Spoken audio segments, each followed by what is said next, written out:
ভারত, তোমার জনশক্তি বেশি, ভূখণ্ড বড়, তোমার অস্ত্র বেশি, সব তোমার থাকতে পারে, কিন্তু তোমার চাইতে আমার একটা অস্ত্র অনেক অনেক অনেক বড়। সে অস্ত্রের নাম কি? চিল্লায় বলুন। সে অস্ত্রের নাম ঈমান। অসুস্থ হওয়ার পরে তাকে হাসপাতালে ভর্তি করা হয়, হাসপাতালে তিনি মৃত্যুবরণ করেন। সাইদি সাহেবকে যে হত্যা করা হয়েছে সেটা একটা সিনপসিস, ওই কারাগার থেকে এনেছে। সুস্থ ছিলেন না, একদম কিচ্ছু ছিল না, তখন ওই জেলার মুখ বুঝে কেঁদেছিল। ওই জেলার তার আত্মীয়কে বলছে, সে এখন ফেসবুকে এটা খুব ভাইরাল হচ্ছে আজকে দিদি। আওয়ামী লীগ সরকার পতনের পর থেকে একের পর এক প্রকাশ হচ্ছে মাওলানা দেলোয়ার হোসেন সাঈদীর হত্যার পিছনে কারা কারা দায়ী ছিল। নির্দোষ আল্লামা দেলোয়ার হোসেন সাঈদীকে গ্রেপ্তারের পর থেকে কারাগারে অসুস্থ হওয়া, তারপর পরিকল্পিতভাবে হাসপাতালে হত্যা করা পর্যন্ত সবকিছুর পিছনে গভীর ষড়যন্ত্র ছিল। চিকিৎসার নামে তাকে কিন্তু হত্যা করা হয়েছে, আমি একদম নিশ্চিত করে বলতে পারি। আসসালামু আলাইকুম সম্মানিত দর্শক, নতুন একটি নিউজ ভিডিওতে আপনাদের জানাচ্ছি স্বাগতম। এইমাত্র পাওয়া গরম খবর। প্রিয় দর্শক বন্ধুরা, আজকের এই ভিডিওতে দেখতে পারবেন আল্লামা দেলোয়ার হোসেন সাঈদীকে নিজ হাতে খুন করেছে শেখ হাসিনা, এমন কথাই কিন্তু রিমান্ডে বলেছে আওয়ামী লীগের মন্ত্রীরা। প্রিয় দর্শক বন্ধুরা, আজকের এই ভিডিওটি স্কিপ না করে সম্পূর্ণ দেখবেন, সব কিছু দেখতে পারবেন। রাজাকার সাজিয়ে কিন্তু আল্লামা দেলোয়ার হোসেন সাঈদীকে মারা হয়েছে, এমন তথ্য দিয়েছে রিমান্ডে আওয়ামী লীগের বড় বড় নেতাকর্মী এবং মন্ত্রীরা। সেই সাথে দিল্লিকে নিয়ে কিন্তু চাঞ্চল্যকর তথ্য ফাঁস করেছে ডক্টর ইউনূস। গোলাম মাওলা রনি সাহেব বলেছে, ডক্টর ইউনূসকে আশঙ্কাজনকভাবে দেখছে দিল্লির মাটিতে কিন্তু বাংলাদেশ এখন পুরো আতঙ্ক। তাহলে কি বাংলাদেশ বড় একটা আতঙ্কে থাকবে? খুব সুষ্ঠুভাবে থাকতে পারবে এই বাংলাদেশ। সব কিছু থাকছে আজকের এই ভিডিও জুড়ে। ভিডিওটি স্কিপ না করে সম্পূর্ণ দেখবেন। সেই সাথে যারা এখন এই চ্যানেলটি সাবস্ক্রাইব করে রাখেননি, এই চ্যানেলটি সাবস্ক্রাইব করে দিয়ে পাশে থাকা বেল আইকনটি বাজিয়ে রাখুন। ইতিমধ্যে যারা সাবস্ক্রাইব করে দিয়েছেন সকলকে জানাচ্ছি অসংখ্য ধন্যবাদ। প্রিয় দর্শক বন্ধুরা, এই ভিডিওতে একটি লাইক দিয়ে চলুন আমরা ধারাবাহিক বেশি বিস্তারিত ভিডিওগুলো একের পর এক মোবাইলের স্ক্রিন থেকে দেখে আসি। তোমার জনশক্তি বেশি, ভূখণ্ড বড়, তোমার অস্ত্র বেশি, সব তোমার থাকতে পারে, কিন্তু তোমার চাইতে আমার একটা অস্ত্র অনেক অনেক অনেক বড়। সে অস্ত্রের নাম কি? চিল্লায় বলুন। সে অস্ত্রের নাম ঈমান। অসুস্থ হওয়ার পরে তাকে হাসপাতালে ভর্তি করা হয়, হাসপাতালে তিনি মৃত্যুবরণ করেন। সাইদি সাহেবকে যে হত্যা করা হয়েছে সেটা একটা সিনপসিস, ওই কারাগার থেকে এনেছে। সুস্থ ছিলেন না, একদম কিচ্ছু ছিল না, তখন ওই জেলার মুখ বুঝে কেঁদেছিল। ওই জেলার তার আত্মীয়কে বলছে, সে এখন ফেসবুকে এটা খুব ভাইরাল হচ্ছে আজকে দিদি। আওয়ামী লীগ সরকার পতনের পর থেকে একের পর এক প্রকাশ হচ্ছে মাওলানা দেলোয়ার হোসেন সাঈদীর হত্যার পিছনে কারা কারা দায়ী ছিল। নির্দোষ আল্লামা দেলোয়ার হোসেন সাঈদীকে গ্রেপ্তারের পর থেকে কারাগারে অসুস্থ হওয়া, তারপর পরিকল্পিতভাবে হাসপাতালে হত্যা করা পর্যন্ত সবকিছুর পিছনে গভীর ষড়যন্ত্র ছিল। দর্শক, আল্লামা দেলোয়ার হোসেন সাঈদীর হত্যার পিছনে যারা যারা দায়ী তাদের শাস্তি চান কে কে এবং কি শাস্তি চান আপনাদের মতামত অবশ্যই কমেন্ট করবেন। 2008 সালে ক্ষমতায় এসে সাঈদীকে কোণঠাসা করতে শুরু করে আওয়ামী লীগ সরকার, আর এর পিছনে ভারতের ইন্ধন ছিল। জানা যায় একজন ইসলামিক বক্তা এবং সংসদ সদস্য হওয়ায় দেলোয়ার হোসেন সাঈদীর ওয়াজ মাহফিলগুলোতে ভারত থেকে দলে দলে হিন্দুরা সাঈদীর হাত ধরে ইসলাম ধর্মে অনুসারী হতে শুরু করে। বিষয়টি হিন্দু কট্টরপন্থী ভারত সরকার স্বাভাবিকভাবে নিতে পারেনি, আর তাই জীবনের প্রথমবারের মতো গ্রেপ্তার হতে হয়েছিল মাওলানা দেলোয়ার হোসেন সাঈদীকে। 5-6 জন লোক এসে রিক্সাটা ঘিরে ফেললো। তারা বললো যে DI-1 থানায় বসে আছে, কোন থানায়, উনি আপনার সঙ্গে একটু কথা বলতে চান, আপনি মেহরবানি করে থানায় আসেন। আমি বুঝতে পারলাম আমি গ্রেপ্তার হয়ে গেছি। তো আমাকে নিয়ে যাওয়া হলো থানায় নিয়ে আমাকে বসতে দেওয়া হলো। ওসি সাহেব আসলেন, এসে আমাকে বসা দেখে বললেন যে উনি এখানে কেন? তো সেকেন্ড অফিসার সে বলছে যে আমি তো জানি না, এইভাবে লিখে গেল ওরা, আর বলে গেল যে ওনাকে নাকি গ্রেপ্তার করা হয়েছে। তারপরে রাত গভীর হলো, শোনে 29 জুলাই, তখন আমার একটা মাহফিল ছিল খুলনা হেলাতলা মসজিদের সামনে। আমি বক্তব্য শেষ করে বাসায় ফিরবো। আমাকে যখন রিক্সা উঠানো হলো, সাথে সাথে আমি দেখলাম যে সাদা পোশাক পরা 5-6 জন লোক এসে রিক্সাটা ঘিরে ফেললো। তারা বললো যে DI-1 থানায় বসে আছে, কোন থানায়, উনি আপনার সঙ্গে একটু কথা বলতে চান, আপনি মেহরবানি করে থানায় আসেন। আমি বুঝতে পারলাম আমি গ্রেপ্তার হয়ে গেছি। তো আমাকে নিয়ে যাওয়া হলো থানায় নিয়ে আমাকে বসতে দেওয়া হলো। ওসি সাহেব আসলেন, এসে আমাকে বসা দেখে বললেন যে উনি এখানে কেন? তো সেকেন্ড অফিসার সে বলছে যে আমি তো জানি না, এইভাবে লিখে গেল ওরা, আর বলে গেল যে ওনাকে নাকি গ্রেপ্তার করা হয়েছে। তারপরে রাত গভীর হলো, উনি অর্ডার দিলেন ওনার সেকেন্ড অফিসারকে যে আমার এই রুমের মধ্যে আমার চেয়ার টেবিল সরাও এবং আমার বাসা থেকে একটা খাট নিয়ে আসো। খাট আনা হলো, তোষক, বিছানার চাদর, মশারি ইত্যাদি এনে ওনার চেয়ার টেবিল সরায়, সেখানে আমাকে শুতে দেওয়া হলো।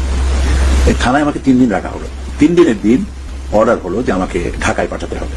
তখন ওসি সাহেব তিনি দাওয়াত দিয়ে আমাকে তার বাসায় নিয়ে গেলেন এবং কিছু খাবারের ব্যবস্থা করলেন। বললেন যে এই খাবারগুলি আমার বেতনের টাকা, তো আপনি নির্দ্বিধায় এগুলি খান। উনি খুব নাম করা ওসি ছিলেন, আমার মনে আছে তার নাম ছিল বাদশা মিয়া। শেখ মুজিবুর রহমান সাহেব তাকে খুব আদর করতেন। তো বাদশা মিয়া তিনি আমাকে বললেন, থানায় কোনো রথী মহারথী গ্রেপ্তার হয়ে আসলে তাকে খাট দিয়ে শোয়ানো হয়, মশারি টানায়, আমার সার্ভিস লাইফে আমি দেখি নাই।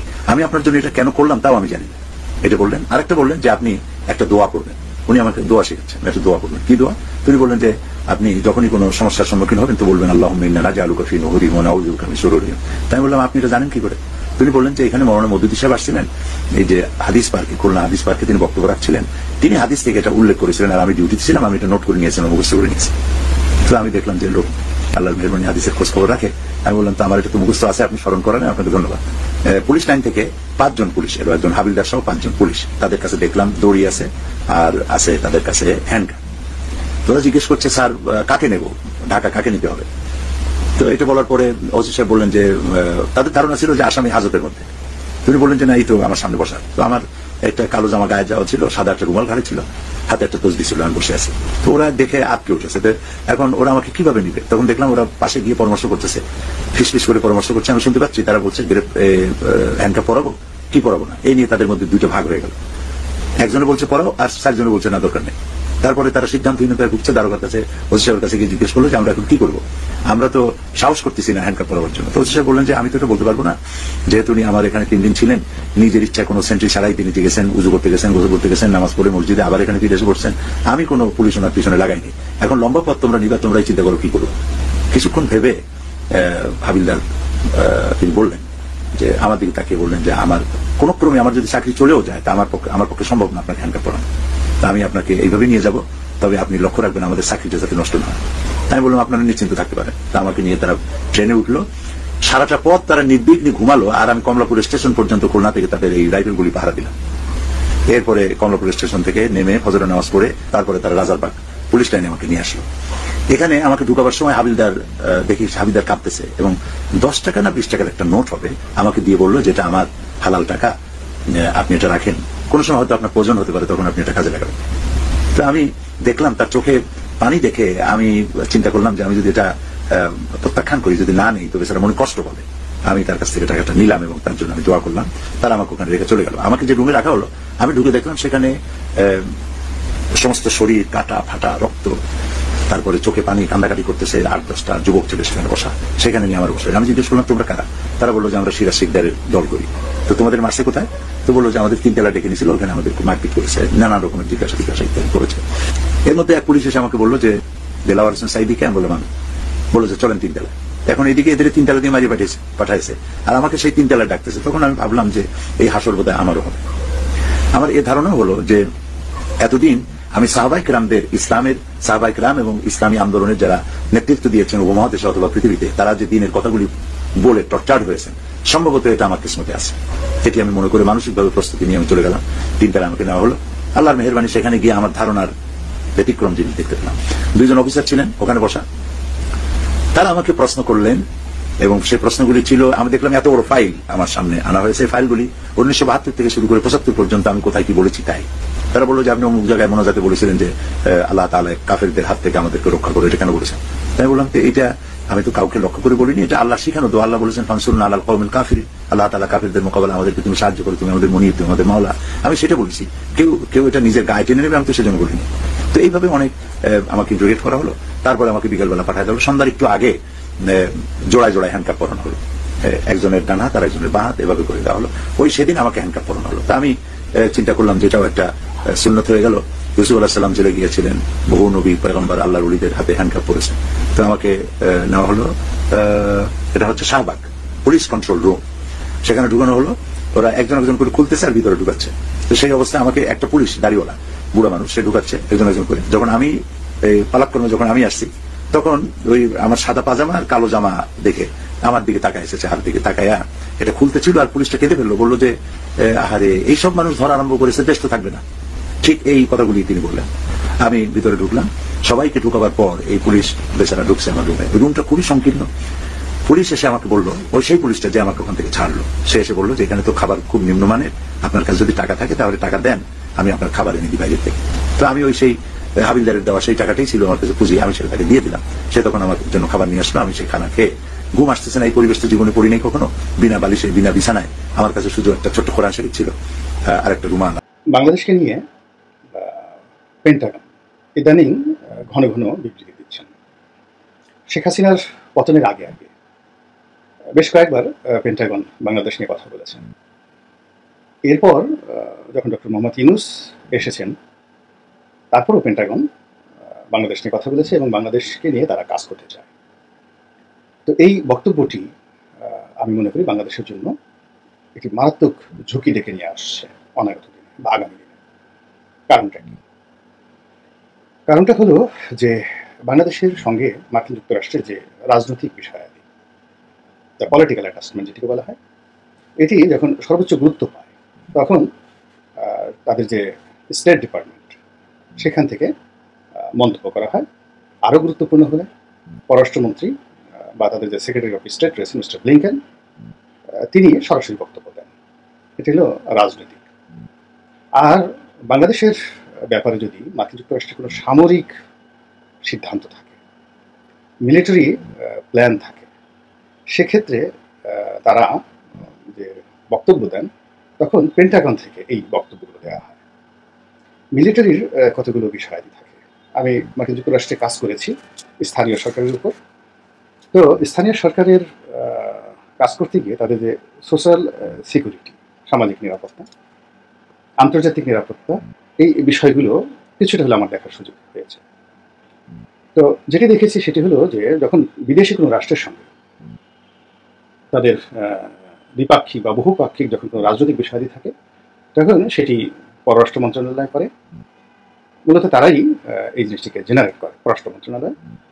এবং এই কাজটি করার জন্য তারা কখনো ডিপার্টমেন্ট অফ জাস্টিস অর্থাৎ বিচার মন্ত্রণালয়কে কাছে ডেকে নেয়, যেমন নিষেধাজ্ঞা দেওয়ার ক্ষেত্রে মিনিস্ট্রি অফ জাস্টিস বা বিচার মন্ত্রণালয়ের সহযোগিতা তাদের লাগে। এরপরে তারা যদি কোনো মিলিটারি নিষেধাজ্ঞা দিতে চায় সেক্ষেত্রে তারা মিনিস্ট্রি অফ ডিফেন্সের সহযোগিতা নেন, প্রতিরক্ষা মন্ত্রীর সহযোগিতা নেন।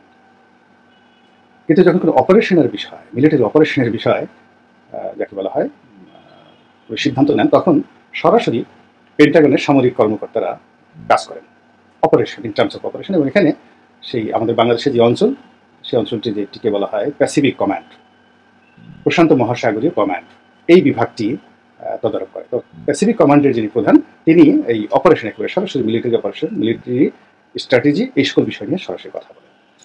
তো রাজনৈতিক বিষয়ে আমরা দেখেছি যে বাংলাদেশের যে বিষয়টি, রাজনৈতিক বিষয়টি, এটি সর্বোচ্চ গুরুত্ব পেয়েছে মাঝে মধ্যে যে হোয়াইট হাউস থেকে বাংলাদেশের ব্যাপারে কথা বলা হয়েছে। এখন সেই রাজনৈতিক পরিকল্পনা কিন্তু আমার কাছে মনে হচ্ছে যে তারা বাদ দিয়েছে। পলিটিক্যাল তাদের যে মিশন এবং ভিশন তারা স্থগিত করেছে, বাদ দিয়েছে, অথবা তারা উইন করেছে। এর ফলে পররাষ্ট্র মন্ত্রণালয় থেকে, মিস্টার ব্লিংকেনের অফিস থেকে কিংবা হোয়াইট হাউস থেকে বক্তব্য দেওয়া হচ্ছে না, এবং পেন্টাগন থেকে বক্তব্য দেওয়া হচ্ছে। ফলে পেন্টাগন থেকে যেহেতু বক্তব্য দেওয়া হচ্ছে, বাংলাদেশের এই অঞ্চলটিকে তারা এখন সামরিক দিক থেকে গুরুত্বপূর্ণ বিবেচনা করছে এবং এখানে তাদের সামরিক স্বার্থ রয়েছে। তো তাদের সামরিক সেই স্বার্থটা কি? আমরা দীর্ঘদিন থেকে যেটা জানি যে তাদের এখানে একটা জোট রয়েছে, ইন্দো প্যাসিফিক জোট।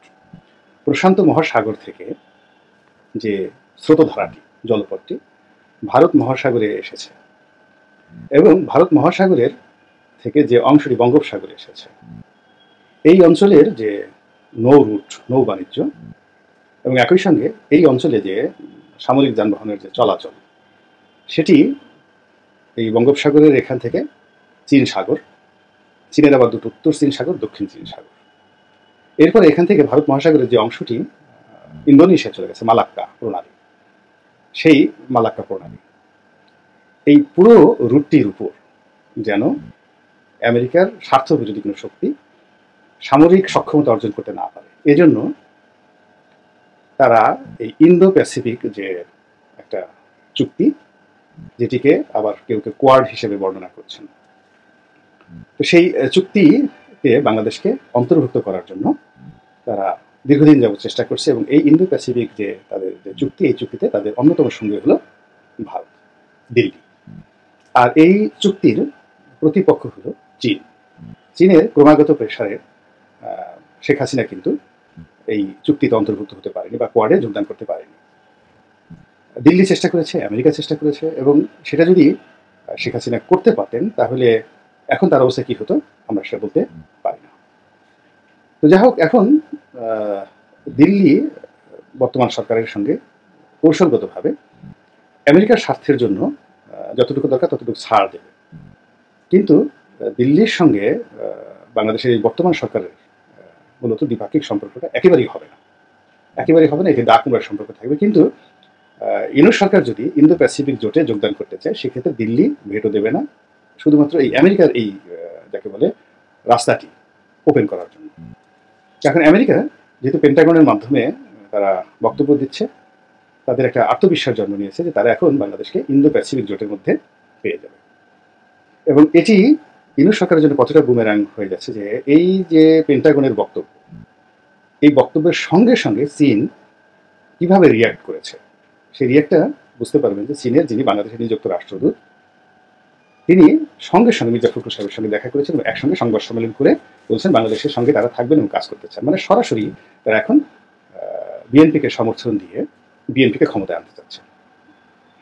এবং চীন যদি এখানে ইনফ্লুয়েন্স করে, দুইভাবে অর্থনৈতিকভাবে ইনফ্লুয়েন্স করে, এই কারণ হলো এই মুহূর্তে বাংলাদেশের জন্য যে অন্তত $10 বিলিয়ন যে প্যাকেজ দরকার ইমিডিয়েটলি বেল আউট এর জন্য, এটি আমরা যতই বলি না কেন, ডক্টর ইউনূস IMF থেকে বিশ্ব ব্যাংক থেকে বৈঠক করতে পারবেন, কিন্তু ইমিডিয়েটলি $10 বিলিয়ন বাজেটারি সাপোর্ট হিসেবে তিনি পাবেন না। হয়তো প্রকল্প সহযোগিতা অনুযায়ী তিনি এটি পাবেন, কিন্তু তার জন্য তাকে অনেক শর্ত পূর্ণ করতে হবে। এবং অর্থনীতি সম্পর্কে আমি যতটুকু জানি সেটি হলো যে এই ব্যাংক ব্যবস্থাতে শেখ হাসিনা সরকার যে লুটপাট করেছিল সেটা ধামা চাপা দেওয়ার জন্য তার অনেকগুলো কৌশল ছিল। সেই কৌশলগুলো এই বর্তমান রেজিম অবলম্বন করবে না এবং তাদের পক্ষে সম্ভব নয়। ফলে অনেকগুলো ব্যাংকের, আমরা আঞ্চলিক ভাষা যেটিকে বলি সিসিং ফাঁক, সেই সিসিং ফাঁক হয়ে যাবে এবং সেইগুলো বন্ধ করার জন্য সঙ্গতির কারণে IMF এর পক্ষ থেকে একটা প্রচণ্ড চাপ থাকবে। সেই চাপ মোকাবেলা করে IMF এবং বিশ্ব ব্যাংকের যে ঋণ, এটি পাওয়া ডক্টর ইউনূস সাহেবের জন্য সত্যিকার অর্থে কঠিন হয়ে যাবে।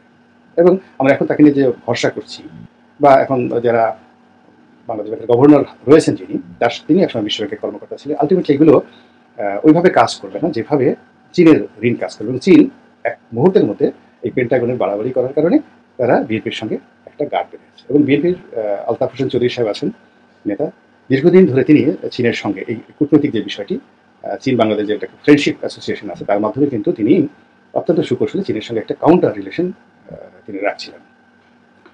ফলে শেখ হাসিনার সঙ্গে চীন শেষ মুহূর্তে চেষ্টা করেছে।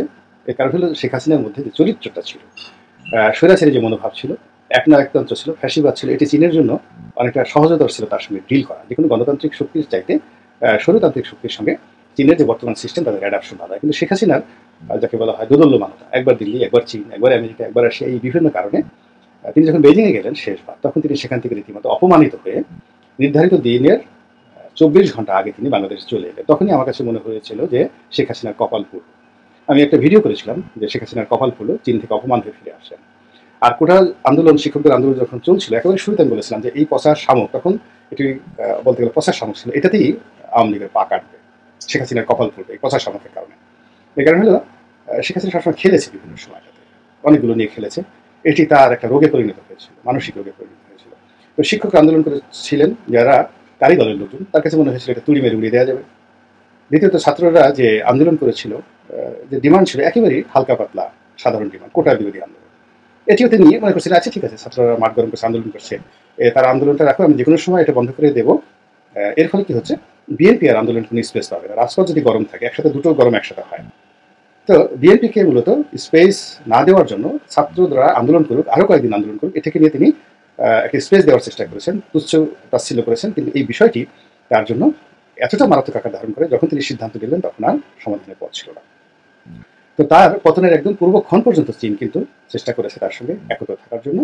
কিন্তু যেই মুহূর্তে হাসিনার পতন হয়েছে, অমনি যখন পেন্টাগন একেবারে লাফিয়ে পড়েছে এবং ইউনূসের বান্ধব হিসেবে যখন আমেরিকা একেবারে ঝাঁপিয়ে পড়েছে, ঠিক সেই সময়টিতে চীন বিএনপির সঙ্গে বৈঠক করে তাদের যে ঐতিহাসিক সম্পর্ক, আপনারা জানেন যে জিয়াউর রহমান সাহেব যখন ক্ষমতা এলেন বঙ্গবন্ধু হত্যাকাণ্ডের পর, তখন চীন এই প্রথম কিন্তু বাংলাদেশকে স্বীকৃতি দিয়েছিল এবং তখন থেকে চীনের সঙ্গে বিএনপির যে সম্পর্ক, এটা এইরকম ভারতের সঙ্গে আওয়ামী লীগের যেরকম সম্পর্ক, তাহার চাইতো চীন এবং সৌদি আরব, পাকিস্তান, এই তিনটি দেশের সঙ্গে বিএনপির একটা ঐতিহাসিক সম্পর্ক রয়েছে। এবং সেই সম্পর্কটি এখন এই সময়টিতে বিএনপির সঙ্গে আছে, যা কিনা আলটিমেটলি ডক্টর ইউনূসের বিপক্ষে যাবে এবং পেন্টাগনের বিপক্ষে যাবে। তো কাজেই বাংলাদেশকে নিয়ে যখন মাত্র পররাষ্ট্র দপ্তরের পরিবর্তে, হোয়াইট হাউসের পরিবর্তে যখন পেন্টাগন বিবৃতি দিচ্ছে, কথা বলছে এবং একত্রে কাজ করার অঙ্গীকার ব্যক্ত করছে, তার মধ্যে আপনি কি কোনো অশনির সংকেত দেখতে পাচ্ছেন নিজেদের জন্য, দেশের জন্য কিংবা ডক্টর ইউনূসের জন্য? যদি দেখতে পেয়ে থাকেন তাহলে আওয়াজ তুলুন, আর যদি দেখতে না পান তাহলে মনে করুন যে আমি যে বক্তব্য দিলাম এর সঙ্গে আপনি ভিন্ন মত পোষণ করতেই পারেন। এটাই বিউটি অফ ডেমোক্রেসি। আল্লাহ আমাদের সবাইকে হেল্প। প্রিয় দেশবাসী, শুরু থেকে শেষ পর্যন্ত যারা এই ভিডিওটি দেখেছেন সকলকে জানাই অসংখ্য অসংখ্য ধন্যবাদ। যারা এরকম নিউজ ভিডিও পেতে পছন্দ করেন তারা অবশ্যই এই চ্যানেলটি সাবস্ক্রাইব করে পাশে থাকা বেল আইকনটি বাজিয়ে দিবেন। যারা এখনও এই ভিডিওটি শেয়ার করেননি, এই ভিডিওটি দ্রুত শেয়ার করে সকলকে দেখার সুযোগ করে দিন। আজকের মতন এই পর্যন্ত, দেখা হচ্ছে পরবর্তী কোনো ভিডিও নিয়ে ইনশাল্লাহ।